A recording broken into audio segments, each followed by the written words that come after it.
মহাশক্তিধর আমেরিকাই দুর্যোগের কাছে কতটা অসহায় সেটি এই একটিমাত্র ভিডিওতেই স্পষ্ট।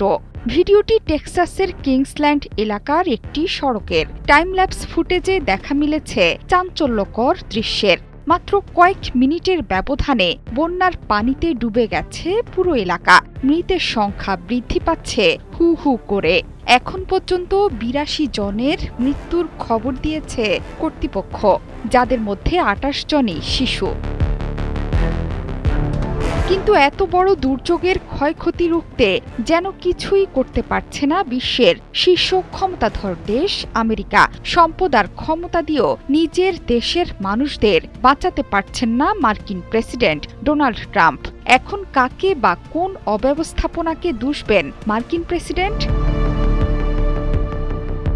টেক্সাসে এখনও নিখোঁজ অন্তত ৪১ জন। নিহতদের মধ্যে ২৮ শিশুসহ ৬৮ জনই কেরি কাউন্টির। তারা নদী তীরের একটি সামার ক্যাম্পে অবস্থান করছিল। মাত্র কিছুক্ষণের বৃষ্টিতে বানের পানিতে ভেসে গেছে শিশুরা।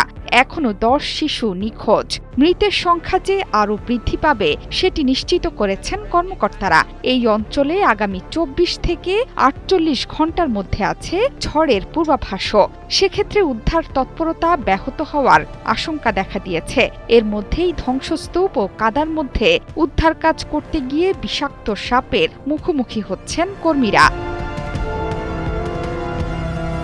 টেক্সাসের গভর্নর গ্রেগ অ্যাবট রবিবার বলেছেন, প্রতিটি নিখোঁজ ব্যক্তির সন্ধান না পাওয়া পর্যন্ত কর্তৃপক্ষ তার কার্যক্রম বন্ধ করবে না। সামার ক্যাম্পের বাচ্চা শিশুরা কিসের মধ্যে দিয়ে গেছে সেটি ভয়ঙ্করের থেকেও কম কিছু না বলে মন্তব্য করেছেন অ্যাবট। উদ্ধারকর্মীদের তল্লাশি অভিযানের মূল কেন্দ্রই ছিল ক্যাম্প মিস্টিক। এটি মেয়েদের জনপ্রিয় সামার ক্যাম্প। গুয়াডালুপে নদীর তীরে এই ক্যাম্প বন্যার পানিতে প্লাবিত হয়ে ডুবে গেছে। শুক্রবার নদীর পানি মাত্র ৪৫ মিনিটে ২৬ ফুট বেড়ে গেলে ভয়াবহ বিপর্যয় নেমে আসে। তখন গভীর ঘুমে ক্যাম্পের শিশুরা। ঘুমের মধ্যেই না ফেরার দেশে পাড়ি জমালো ২৮ শিশু। বৃষ্টির তীব্রতা এতটাই ভয়ঙ্কর ছিল যে ক্যাম্প থেকে নদীর নিচের দিকে ৮ মাইল দূরেও পাওয়া গেছে মরদেহ।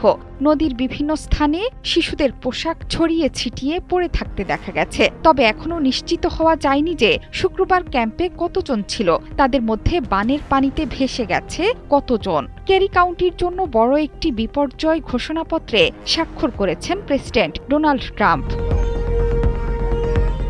সামার ক্যাম্পের ক্ষয়ক্ষতি ছাড়াও ভয়াবহ এই বিপর্যয়ে আশ্রয়হীন হয়ে পড়েছে বহু মানুষ। ত্রাণ কার্যক্রম জোরদারে এগিয়ে এসেছেন স্থানীয় অধিবাসীরা।